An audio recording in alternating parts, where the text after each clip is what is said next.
the ordinary thing people do where they talk about that stuff today. I'd just like to really explore what changing this one area of your life can do for you financially, because it's absolutely, it might blow your mind.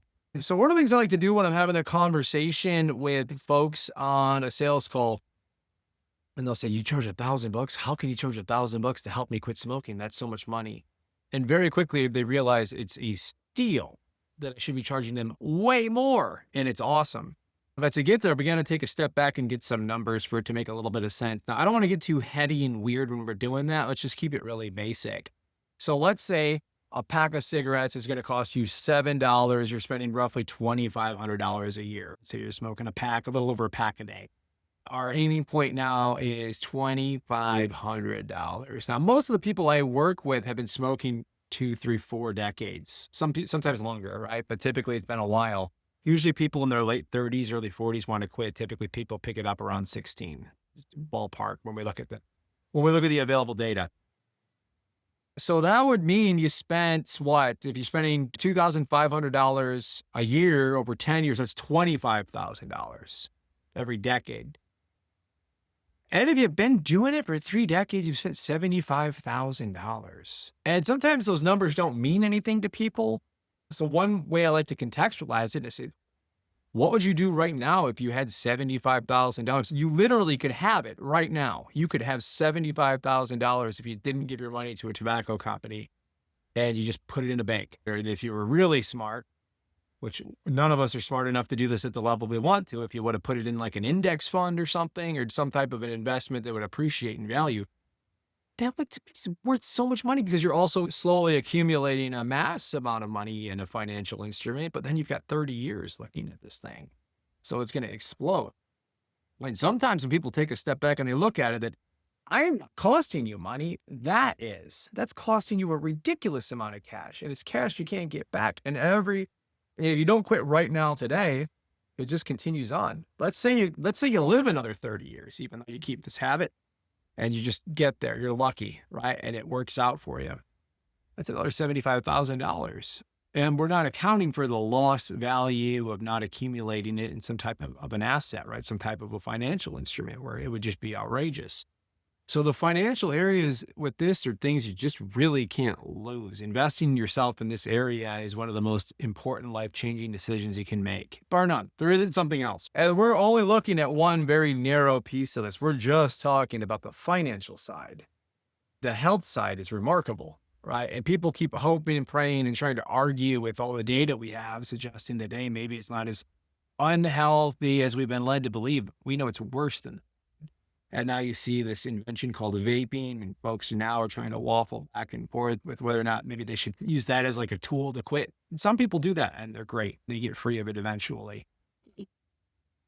But I often get the sense that people that go down that road, maybe there's a little something else going on underneath the surface, something they're not quite aware of that's causing them to stay stuck with this thing over time, which is very unfortunate. And what the fastest way to do this is just to figure out whatever that is. That's what I train hypnotists to do. It's what I do with clients.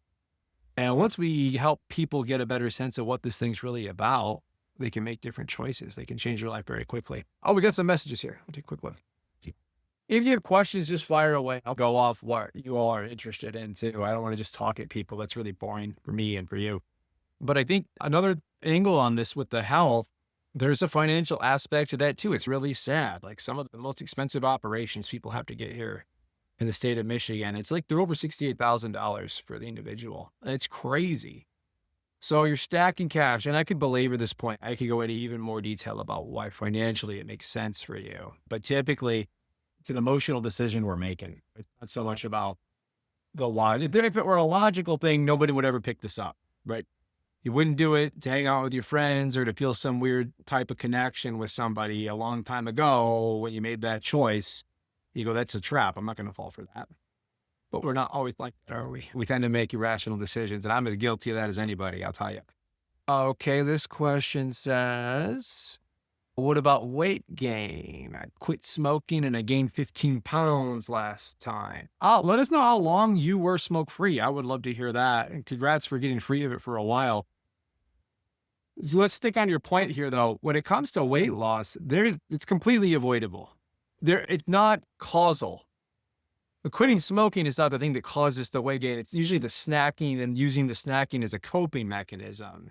So there's a bunch of different ways we can address it. I'll give you a really, really simple one, okay?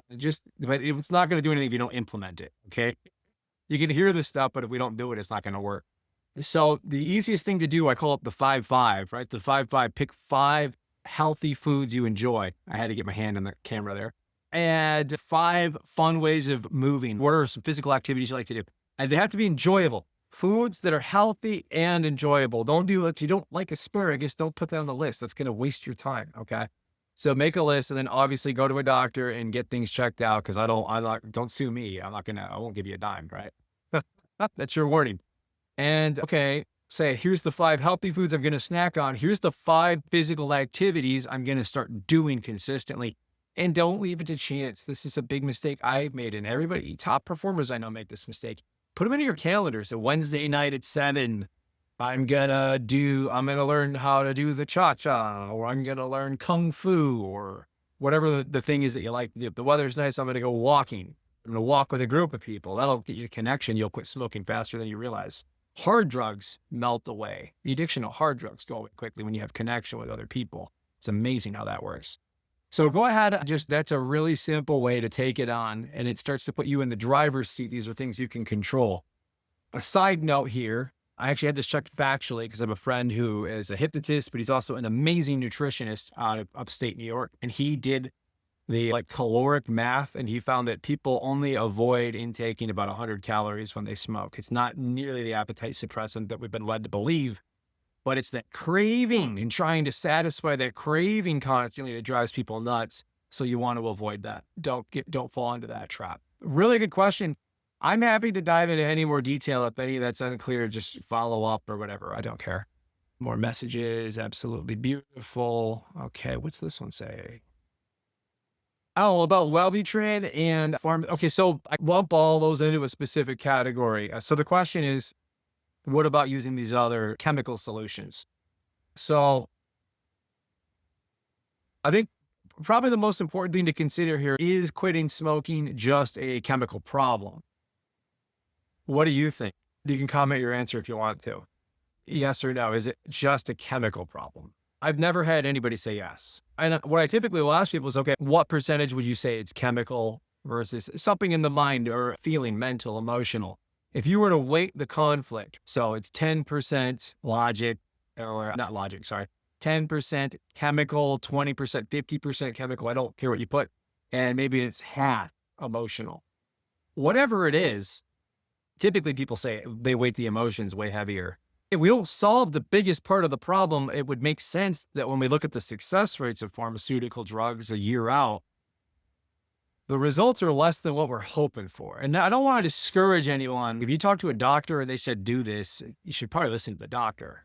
But when we look at the results, they are the results, right? About a third of people at best are smoke-free a year later. Most studies I've seen with chantix, now it's called champix, right? Because they changed the name of it, or beryllacine, because there was some chemical in it that was giving people cancer. It's crazy. But when we look at the studies, here's a simple way to look at it. They had control group and a group that actually got the drug, and 1 out of 5 in each group were smoke-free a year later. You take a sugar pill a year later, the results are as good as taking chantix. And we know pharmaceutical companies don't have to test against the placebo to get their drugs passed. And again, I don't want to cast doubt because I've met so many people. I've helped over 1,000 people quit smoking, but I've talked to way more that quit without seeing me. That's why I talk so frankly about this stuff.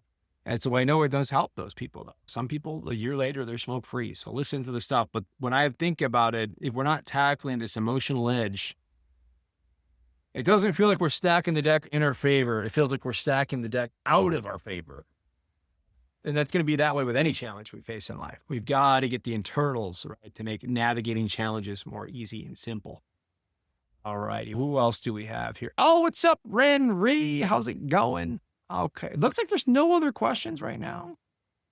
Hey, that's cool. That was a fun, good live. I'm going to try to get back on in a couple days. What I need from you, if you're someone that wants to quit smoking permanently and you want to learn about my program, just go to my bio. You click the links, right? You can put a call on my calendar, which is really good. I do think I have some time available over the next 3 days. So you got to hurry there because it books up quick. It's insane, which I love. I think all my appointments available right now are in the nighttime. That's okay. If that's something you're interested in, you owe it to yourself to explore it. You can tell I'm not a big pressure sales dude. I hate that stuff like everybody. And the next thing, make sure you follow me and tell your buddies that want to quit smoking. If we can get a group of you together, it's going to be awesome for you. If you get a group of you together, I'll give you a discount. I'll work with you all individually and I'll save you some money. So that's another option you have available too. Get 4 or 5 people. We'll figure it out. And that's enough for now. I'll catch you all on the next one. Until the next live. Be love, everybody. Take care. All right.